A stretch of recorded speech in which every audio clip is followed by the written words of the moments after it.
नयाँ राजनीतिक शक्तिको सपना आएको ठुलो दरार।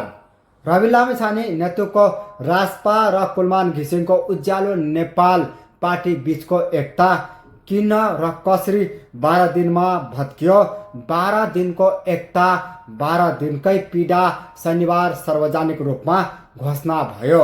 रासपा र उज्यालो नेपाल पार्टीको बीचको एकता अब कायम रहने, एकता तोडिएको घोषणा गर्दै कुलमान घिसिङ भावुक देखिए। उनले भने, यी 12 दिन मेरो जीवनकै सबैभन्दा पीडादायी दिन रह्यो। उनको दाबी छ, उज्यालो नेपाल पार्टी अत्यन्तै लचक भएर आएको थियो। कुलमानको आसपास भनाइ छ, प्रधानमन्त्री मागेनौ र अध्यक्ष मागेनौ, साधारण सदस्य भएर बस्न तयार थियो, तर पनि हाम्रो लगायतका कमजोरी र ठानियो। आजकै दिन सहमति तोडियो। उनले रासपालाई सन्देश दिँदै भने, हामी बिना अघि बढ्नुस्। शक्ति स्रोतहरूका अनुसार यो एकता 12 दिन अघि नै कमजोर भइसकेको थियो। चितवनमा रासपा सभापति रवि लामिछाने र कुलमान घिसिङ बीचको पहिले नै नमिठो संवाद भइसकेको थियो। रविको अस्पष्ट लाइन एकता होइन।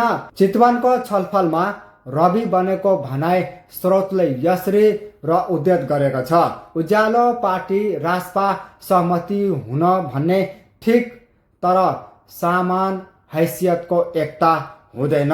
रविको तर्क थियो कि रासपाको देशव्यापी प्रभाव पुराना दलसँग लडेर बनाएको शक्ति नयाँ पार्टीसँग बराबरी हैसियत सम्भव छैन। चितवनकै सम्भावना र रवि सार्वजनिक रूपमा भने, नयाँ नामका ब्याज खानेसँगै हाम्रो एकता हुँदैन। यो अभिव्यक्तिले एकताको सम्भावना झन्डै टाढा गर्यो। यसैबीच हाँस्य कलाकार सिपी र पुडासेनी धतुरेको भाषण रवि लामिछानेको विरोध लक्षित देखियो। जेलबाट निस्किएको पर्स्याङ सहकारी ठगी सङ्केत भाषण भइरहेको भयो। विवाद चर्क्यो, अन्त माफी माग्नु पर्ने अवस्था आयो। यस घटनाले रवि कुलमान सम्बन्धमा गहिरो दरार लाग्यो। चितवन घटनापछि कुलमानले रविसँग होइन, काठमाडौँमा बालेन शाहसँग संवाद बढायो। स्रोतका अनुसार दीर्घकालीन सहकार्य, प्रधानमन्त्रीको दावेदारी, जेन्जी आन्दोलनका नेतृत्वसम्मका विषय छलफल भयो। कुलमान घिसिङ जेन्जी आन्दोलनमा लोकप्रिय, लोड सेटिङ र अत्यन्तको छवि, 4 खरब बजेट भएका शक्तिशाली मन्त्रालय, यसले उनलाई सरकारी भित्र पनि प्रभावशाली बनाएको थियो। तर रविसँग सम्बन्ध चिसिँदै गएपछि प्रधानमन्त्री कार्कीसँग समेत असन्तुष्टि बढेको बताइनेछ। 14 पुसमा बालेन साक्षी बसेर रासपा कुलमान बीच र 7 बुँदै सहमति भयो। तर समानुपातिका सूचीमा केन्द्रीय सदस्य, पद अधिकारी र बाँडफाँड यो विषय कूटनीतिक र मिल्ने। रासपाको निष्कर्ष, कुलमानले पदको भोग बढी देखाए। अन्त सहमति अनुमोदन नै नगरिने निर्णय भयो। उज्यालो नाम, तर राजनीतिक सुरुवात अध्यारो।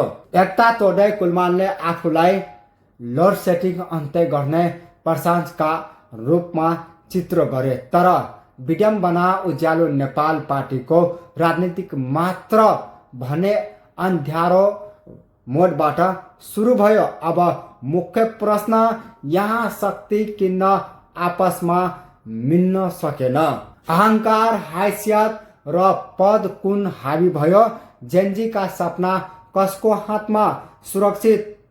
यस्तो राजनीतिक पदभित्र र खबरका लागि तपाईहरू च्यानललाई सब्स्क्राइब गर्नुहोस्।